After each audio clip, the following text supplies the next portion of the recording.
Well, good afternoon, everybody. Beautiful drive up here from Milwaukee. My name is Mark Foreman. I'm a Vietnam veteran, not proud.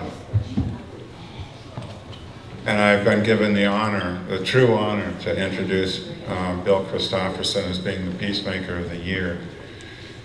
Let's see here, I've got some notes. Bill and I have known each other for the more than 15 years. We met at an Iraq moratorium event on a corner in downtown Milwaukee, trying to stop the war. We have been working together trying to stop one war or another ever since. Bill has had a checkered career. He spent 15 years in journalism as a newspaper reporter and editor, including 17 months as a Marine combat correspondent in Vietnam.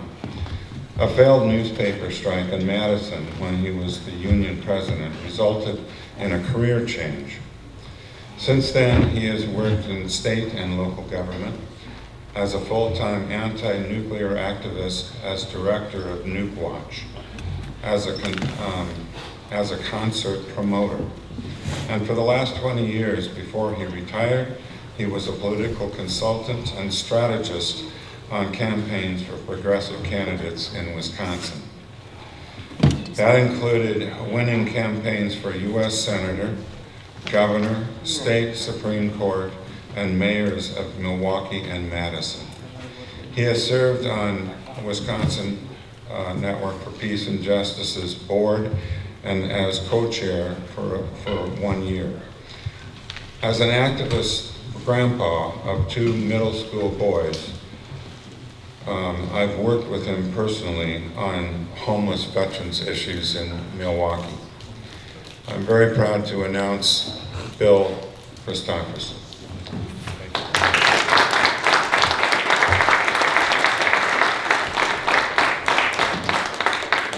Thank you, Mark. And thank you for this award today, which I must say is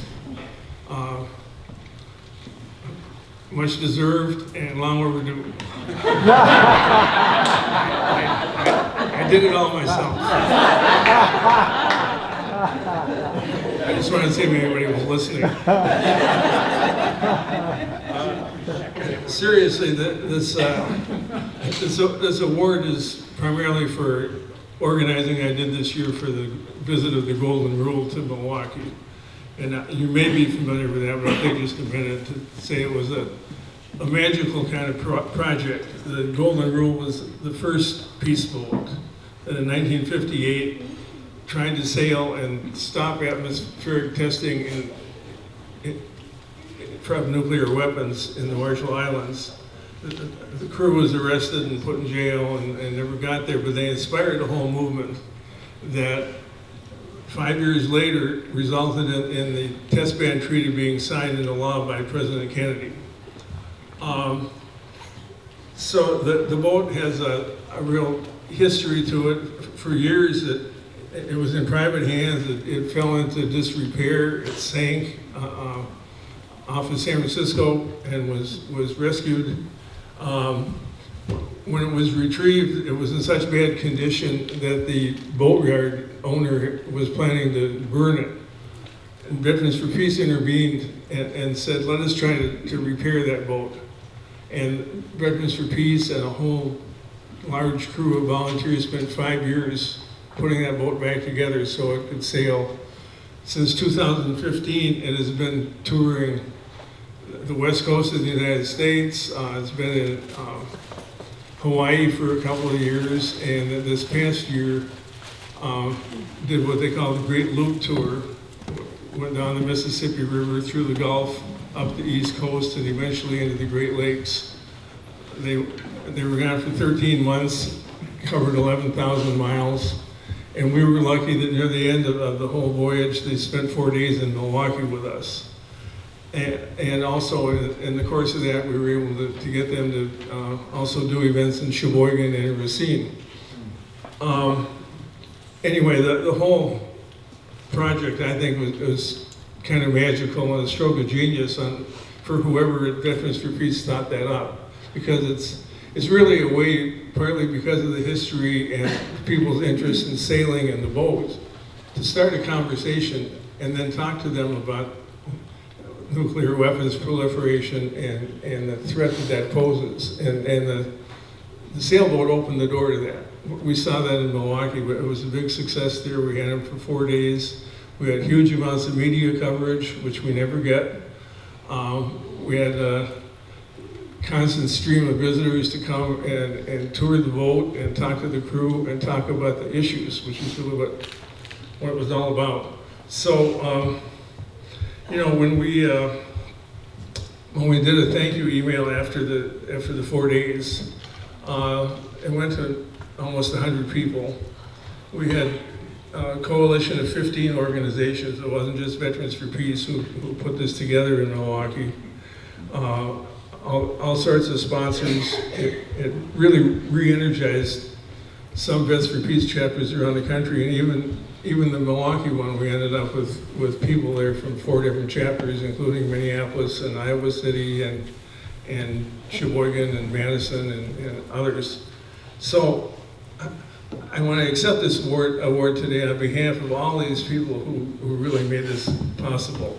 I was called the lead organizer, but there were so many people involved that it's just a privilege to be here on their behalf. It means a lot to me that it's coming from WNPJ. I joined about 15 years ago when I was working on the Iraq moratorium project, and because of WNPJ's involvement, Wisconsin in a very short time was having more events, Iraq moratorium events, than any place in the whole country. And Judy Miner had a hand in that, as I'm sure she had a hand in my getting this award today. When I was the co-chair for a year, she used to tell people I was her boss, but we all know better than that. That she has never had one, and she is my candidate one of these days for a Lifetime Achievement Award as a Peacemaker, and I hope you consider that. When I joined, I hadn't been a member very long before I joined the board, and I think I went to one board meeting, and then I was asked whether I'd like to be the co-chair for the next year. So I say this partly as a warning to John Ward, who's a member of our chapter, who's probably going to join the board today. Be careful. Anyway, if I could take a minute to be a little more serious, these are difficult times, to say the least. And the United States has blood on its hands in Ukraine and in Gaza. There's a real hostility right now to people who are willing to stand up for peace. You may have been reading about it and seeing about it every day recently.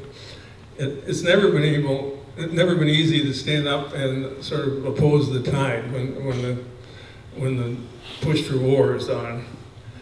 And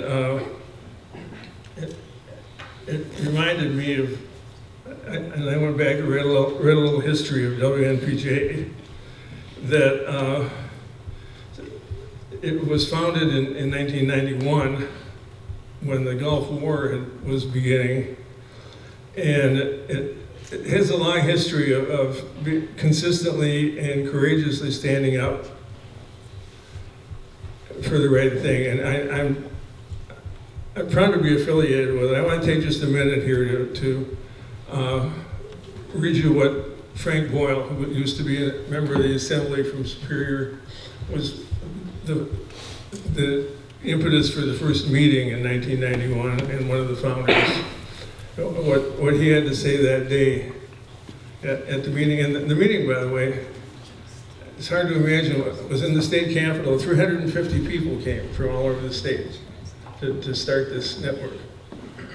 Anyway, Frank's statement at the time, the country's ethical compass has snapped. We're careening through violent military adventures abroad, converting this country into a two-class state of rich and poor, vastly increasing the inequalities in education, healthcare, and employment, all of which feeds a social disintegration, creating hopelessness, violence, and crime. Instead of awareness and feeling, we're given platitudes and thought control. This country is in deep trouble. Knowledgeable and courageous people joining together can demand a new course and stop this disintegration. That's the definition of patriotism. And that, to me, is what WNPJ is all about. I want to thank you very much for this honor today.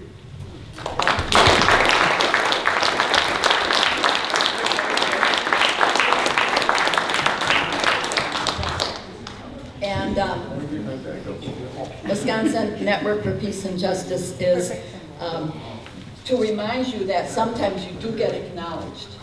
This will be on your wall, and this is a great blue heron. They are examples for working for community, even as individuals, because they always put their nests together, so they're a whole rookery, and one, sometimes two if it's a large rookery, will stay behind so all the other, and to guard against any predators, so that all the others can go and fish and get the food for themselves and for their little ones, if there are in the nest. And they learn that generation after generation keeps doing this. And it's a delight to see, and it's a delight to see you continuing and guarding, taking your turn in guarding the rest of the community and also accepting that from others. So thank you on behalf of the network.